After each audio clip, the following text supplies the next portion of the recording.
नमस्कार, हमारे चैनल में आप सभी का स्वागत है। आज हम पंडित चंद्रधर शर्मा गुलेरी जी द्वारा रचित निबंध कछुआ धर्म पढ़ेंगे। गुलेरी जी का जन्म 1883 ईस्वी में हिमाचल प्रदेश के गुलेर नामक गांव में हुआ था। गुलेरी जी द्विवेदी युग के निबंधकार थे। गुलेरी जी बहुमुखी प्रतिभा के धनी थे और संस्कृत के प्रकांड पंडित थे। फिर भी इनकी भाषा शैली व्यवहारिक व सरल है। संस्कृत में महापंडित होते हुए भी पुरानी लकीर पीटने वाले नहीं थे। प्राचीन धार्मिक कथाओं की वैज्ञानिक और बुद्धि सम्मत व्याख्या करते थे।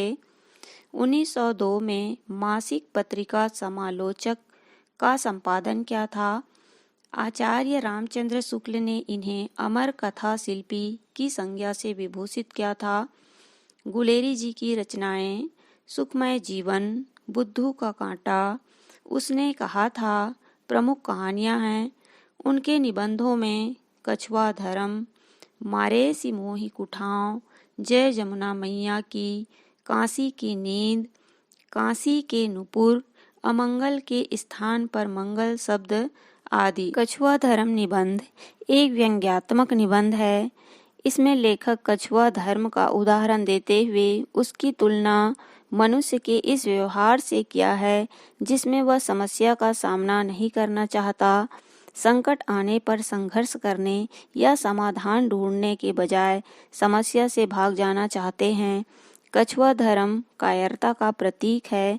इस निबंध में गुलेरी जी ने भारतीयों का मुकाबला न करने की प्रवृत्ति पर करारा व्यंग्य किया है और अप्रत्यक्ष रूप से भारतवासियों को अंग्रेजों के विरुद्ध संघर्ष करने के लिए प्रेरित किया है।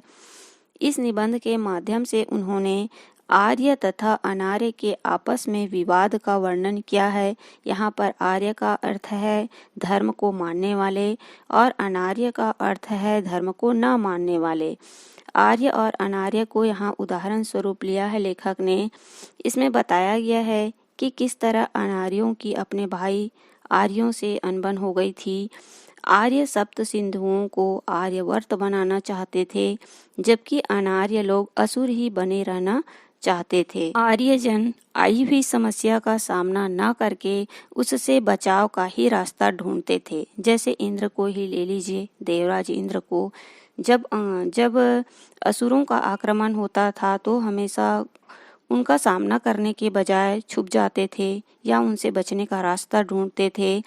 लेखक ने कछुए का उदाहरण देते हुए कहा है कि जिस तरह कछुआ किसी भी समस्या अर्थात सामने आई हुई समस्या का सामना ना करके अपने खोल में या कवच में अपने अंगों को छुपा लेता है, उसी तरह आर्य भी अपने आप को बचाने के प्रयास में हमेशा लगे रहते थे। वे समस्या को समझते ही नहीं थे और उससे मुकाबला करने के बजाय बचने का रास्ता ढूंढते थे।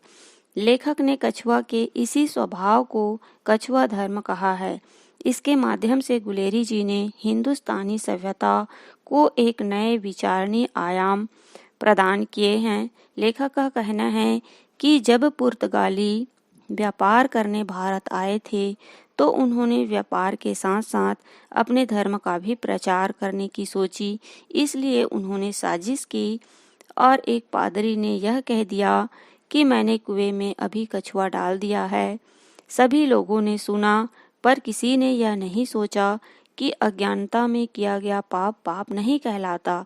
यह जानने के बाद कि कुएं में कच्छ को डाला गया है तो कुल्ला कर लें या उल्टी कर लें या घड़ा से पानी हटा दें, यह विचार नहीं किया, बल्कि पूरा गांव ईसाई धर्म को अपना लिया।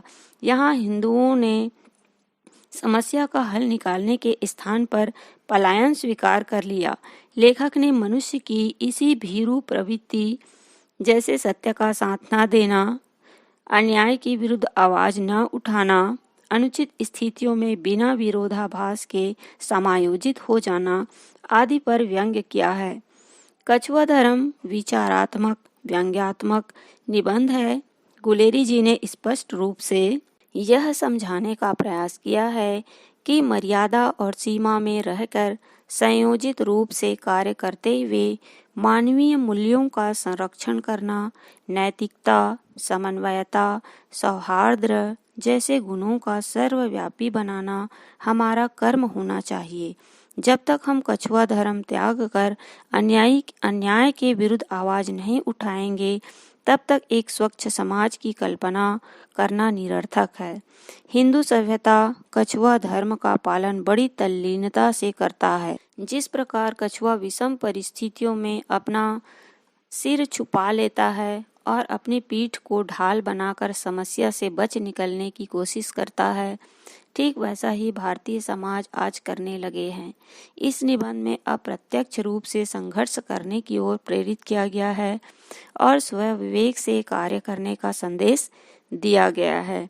इस तरह से गुलेरी जी ने कछुआ धर्म निबंध के माध्यम से वर्तमान परिवेश में मनुष्यों की मन स्थिति को इस निबंध के माध्यम से दर्शाने का प्रयास किया है। और वीडियो के अंत तक बने रहने के लिए आप सभी का बहुत बहुत धन्यवाद।